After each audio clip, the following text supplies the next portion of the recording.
I want to do the news. And I want to do the news live. Is that okay? Let's do the news live. So I picked up a Times newspaper earlier on. And I just thought, let's do the news. So on the front page, this is the Times. This is today's paper. After clashes in the US, British students begin their Gaza sit-ins. Pro-Palestinian groups are setting up protest camps at universities across the UK in an effort to replicate the disorder on campuses in the US. Now, for starters on that one, who are these people being financed by? There's a lot of these like pro-Palestinian groups, and they've all got flags, and they've all got wooden flagpoles, and they've all got placards, and they're all being financed from somewhere. And that basically is just to keep, driving the wedge and to keep dividing the nation. That's what it's for. There's a small camp at Warwick Uni. Thank you, Matt Parker. There you go then. These people are being financed from somewhere. Now, I'm not going to take sides because how do you resolve 2,000 years worth of crap?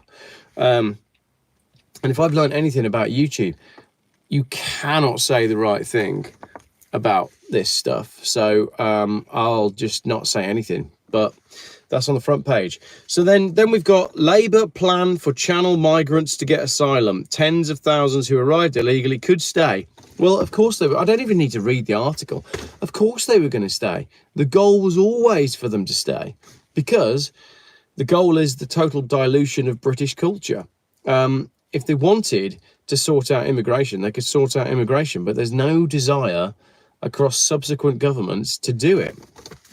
Then we've got, over on the other side of the page, tributes paid to scholar 14 killed in sword attack. There's been a sword attack in London. Someone has been attacked with a sword. Shall I say it? Let's say it. Okay, yeah. Someone's been killed. 100% someone's been killed. But these false flag attacks are getting really extreme now. The goal, it's not 6:35 yet. I am early. The goal is to take away all of your weapons. If you're in the USA, there will be school shootings because they're trying to take away your guns. And if you're in the UK, there will be, this is a sword, but there'll be zombie knife attacks because they want to get all of your sharp weapons from you. So, yeah, this kid has died and it's clearly tragic. But I don't know whether this is some MK Ultra thing, some sort of mind control thing, because you just don't, do you? You just don't go out in the street with a sword and kill someone unless you've been programmed to do it. And you can guarantee, if you went back in, the CIA will be involved somehow. That'll be some sort of false flag, don't it? Anyway, let's turn the page, see if it gets any better. There's a plan to lift the cap on religious pupils in new faith schools. The government plans to ditch the rules that barred new faith schools from saving all their places for religious families. Further deepening the divide, that just means that Muslim schools will be able to say, I'm sorry, we are a Muslim-only school. And then you've basically got schools teaching... Do I need to say it? I don't even need to say it, do I? It's a faith it's a very anti-human faith, and it's a very there's no tolerance in the Muslim faith. I mean, there probably is in the teachings, but the actual practice, then there just isn't, is there? So again, we're only on the second page. We've already had 1, 2, that's the third article on splitting the nation completely. Then we've got an app to ease border queues that will miss the Brussels deadline. A new app designed to ease delays at the French border will not be ready when tough new European entry controls are introduced later this year. I can almost guarantee that the point when they realise that that's not ready, and the point when they realise that actually the queues are going to be really big, will be the day after the schools break up, because they do it deliberately. Then we've got Keir Starmer saying there's a red line on rights. So Keir Starmer has been warned by Labour's biggest union backer that he would cross a red line if he weakens the party's package on workers' rights. I mean, come on. Keir Starmer. He's a World Economic Forum stooge that doesn't know what a woman is and can't be pinned down on what a woman is. Who in their right mind is voting for him? I mean, it's him or flipping billionaire Sunak. Do you know what I think, right? Here's what I think would be a really suitable punishment for Sunak when he eventually doesn't get in as Prime Minister, right? Do you know what his punishment should be for pretending to be Prime Minister for the last however many years? His punishment should be that he's forced to live in Britain, because you can guarantee Rishi Sunak will be voted out, and then he'll be like, oh yes, you know, it's been very good to serve you all for this time, and then he'll go back to California where he lived before. But that's the point where we should say, aha, sorry, Mr. Sunak, thank you very much for being our Prime Minister. Unfortunately, we've now set you up an ex-presidential suite in Walsall. So you're going to be living in a 2-bedroom flat on the high street in Walsall for the next 4 years. Yeah, sorry about that. Maybe you can understand now the length and breadth of some of your policies and some of the things your party has done. Yeah, I know you wanted to go to the wine groves in California. Sadly, we've got you a 2-bedroom flat above a bookies in Walsall. So you and your non-dom wife will be living there for the next 4 years. Enjoy. I absolutely think that's the way. What else we got? Nothing there that I want to read on that page. So basically, there's a problem with the opera and people getting their phones out. The City of Birmingham Symphony Orchestra said audiences would be allowed to film despite the high-profile tenor Ian Bostridge stopping mid-performance at a concert last month to lambast those holding up their mobiles. We can't. We're all addicted to our mobile phones. We can't possibly put them down. It's just the way it works. Oh, here's a good one. Vaccine hope for most common and deadly type of brain tumour. A vaccine has shown promise at treating an incurable type of brain cancer. Oh, really? Really? Do we really think that's the case? Another one here. Vegetarian diet may slow progress of prostate cancer.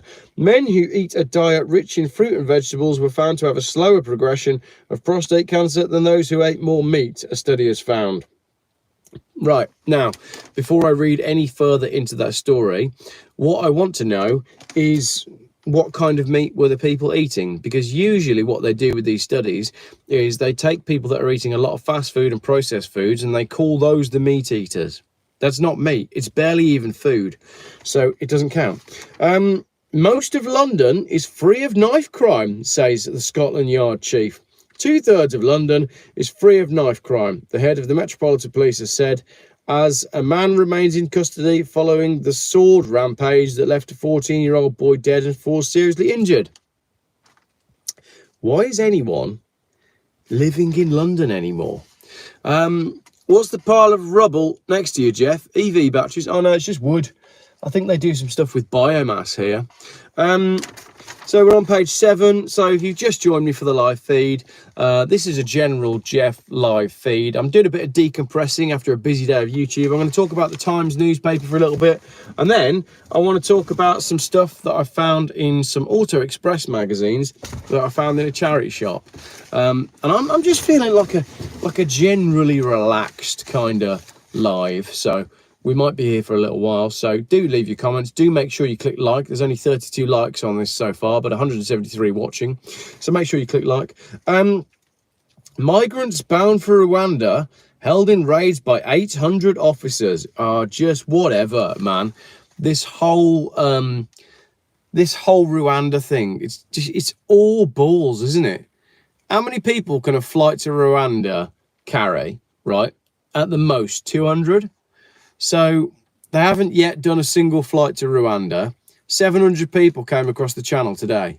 So you need 3 planes, 3.5 planes, just to take the people that came over today. So it's all just distraction, every part of it. They've got no intention of sending anyone to Rwanda. We might as well put our names down. Be like, look, I know you've got these flights lined up, right? Britain is absolutely crap. Is there any chance we can have a seat on a plane to Rwanda? Because just why not? Sunak reneges on deportation deal with Dublin. Britain will not abide by an agreement with Ireland to take back asylum seekers who cross the border to escape deportation to Rwanda. These asylum seekers, right? They're not crossing the border to Ireland to escape deportation, because if they've got a brain, they'll know that the deportation will never happen, and B, if it does, they'll get a better life than they would have had here anyway. Hands up if you fancy a flight to Rwanda. I reckon it'd be sweet. They paid the volunteer £3,000 to go to Rwanda. So it's, yeah, basically it's quite depressing, isn't it? What's next? A police study claim against the Labour mayoral candidate. So this is the day before, well, this is the day of the mayoral vote. So that is the newspaper here staking its claim to the Tory party, because now they're writing a piece about the potential Labour mayor. Oh, this is in Birmingham. So this is the Birmingham one. So basically they're saying that the potential Labour mayor, Richard Parker, is claiming that he lives in a rented flat in the city, but actually lives out in Solihull. Well, it's the same with Andy Street, who is the current mayor of Birmingham, who claims he lives in Birmingham, but actually lives with his bum chum in Lichfield, which is outside of Birmingham anyway. So Andy Street, the actual mayor of Birmingham, doesn't live anywhere near Birmingham. Why? Because Birmingham's a third world shithole like London. Why would you want to live there? At least Elaine, who was the Reform candidate and is going for mayor on behalf of Reform, she lives in Walsall. You know, she's got a house in Walsall. I've been to her house. She's a real person, actually lives within the constituency. So, yeah, that'd be fair, wouldn't it? The Prime Minister eyes the greatest comeback in political history. Rishi Sunak has urged Tory staffers to help him pull off the greatest comeback in political history. They've been in power now. The Tories have been in power for, what, 14 years? And can anyone point to anything that's got better in that time? If you're tuned in and you think this video is mostly moaning, we're going to put the newspaper down in a minute. Can you please go back to Spain, as that cheered us up, seeing the nice blue sky? I've got a video going out at 10 p.m. tonight. I put it out at 10 p.m. because I know no one will watch it, but it's my visit to the waterfall. And, oh, it's such a great video. I don't think it'll get any views, but it's 20 minutes of just pure escapism. So make sure you check that out at 10 o'clock. My visit to the waterfalls just outside Benidorm. It's a lovely video. Fraudsters mock up car damage to scam insurers. Doctoring images to fabricate car crash damage is the latest big scam, pushing up insurance costs, the industry has warned. Cases in which apps were used to distort real images, videos and documents increased by 300% year on year, according to LV. It said shallow fake images had all the signs of becoming the latest as fraudsters discover new ways to exploit the system. In one case, scammers lifted a picture of a tradesman's van from his business social media page and then edited in fake cracks and scuffs on the bumper. The claim was submitted in the driver's name with details of the alleged accident and a false repair invoice for more than £1,000. That is ridiculous. So now fraudsters are just, you don't even need to, like, do you remember the good old days when in order to do a fake insurance claim, you had to run out in front of a car or slam your brakes on in front of a car in the hope that they didn't have a dash cam fitted? And now you can just Photoshop the images. Wow. There's a particular concern about criminals superimposing number plates on written off vehicles. We've seen an increase in people locating total loss vehicles on salvage agents' websites and then implanting that registration number on that car. A claims handler would take that at face value, that it's the actual vehicle. I'm sorry, but this is also on the insurance companies for not going out and inspecting the vehicles. Nobody wants to do any work anymore, do they? Hiya, I've crashed my car. Yeah, no worries, send us some pictures. Oh yeah, that looks like it's been crashed. We'll pay you out. Like, at what point was anyone sent to check? It's ridiculous. So yeah, so this is the Times today. Oh look, then we've got the Queen Anne cruise ship. There's a picture of the Queen Anne cruise ship. Look, there's no scrutiny on what cruise ships are actually polluting. Teacher fights a ban over pupil misgendering. A decision to ban a Christian maths teacher after he misgendered a pupil was an unjustified interference with his rights to freedom of speech and religion, the High Court has been told. Joshua Sutcliffe is pursuing an appeal against a prohibition order in May last year after a regulator found him guilty of an he got found guilty of unacceptable professional conduct because he called a girl a boy or a boy a girl. This stuff is ridiculous. This trans agenda, wow, it's just getting better, isn't it? Oh, there's another one here. In fact, there's 3 articles here about trans shite. Online trans clinic warning after teen gets a massive hormone dose. A teenager was prescribed dangerously high levels of hormones that could have led to sudden death. Well, there's lots of things leading to sudden death. A judge has said as he warned of the perils of accessing transgender treatments online. Here's one. Don't be a trans, especially not if you're young. And then there's another one about J.K. Rowling. Yes, we like J.K. Rowling. Falling out with J.K. Rowling has been really sad, says Daniel Radcliffe. Daniel Radcliffe has described his fallout with J.K. Rowling over her transgender views as really sad. The actor, 34, who's clearly been paid off by some World Economic Forum transgender agenda so that he would promote the trans stuff publicly, as it didn't say that, I made all of that up. But that's basically what's going on here. Daniel Radcliffe, you're just another paid off stooge. Right, let's whip through the last of these because this is depressing. Oh, a landscaper has been charged with felling the tree. One of the men charged with causing criminal damage to the Sycamore Gap tree on Hadrian's Wall is a landscaper. So why did they do it? That's the question, because there is no motive here. There's more to come on this. I'm just scanning the article now, and no, there's nothing. So we don't know why they did it. So this is another like MK Ultra mind control thing. London's cabbies are suing Uber for £250 million. That's nice. A boy of 17 has been arrested after a murder attempt injures 3 at a school. Where's this? I bet this is in London. Oh no, it's Sheffield. Oh goody, Sheffield. What was the name of the child? It doesn't say. I bet it wasn't John Smith. So basically, I think we're getting through the news now. Wow, it's really bad, isn't it? Like, everything's really bad. We'll do some EV stuff in a minute, because that's way more fun. Yeah, there we go. TV psychic who lost powers in a car crash is sued. Maurice Amdour's credentials as a psychic are looking increasingly thin.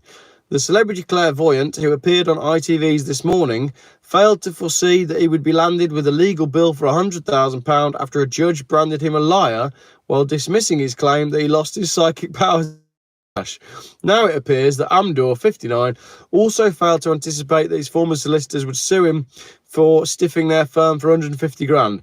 That's unfortunate, isn't it? If you're a psychic and you're claiming that you can see into the future and you failed to see £250,000 worth of charges coming your way. So that's unlucky. Right. Thank you very much, everybody, for bearing with me through the news. Because, wow, that is, I mean, come on. It's bad, isn't it? I was definitely a lot happier when I was in Spain.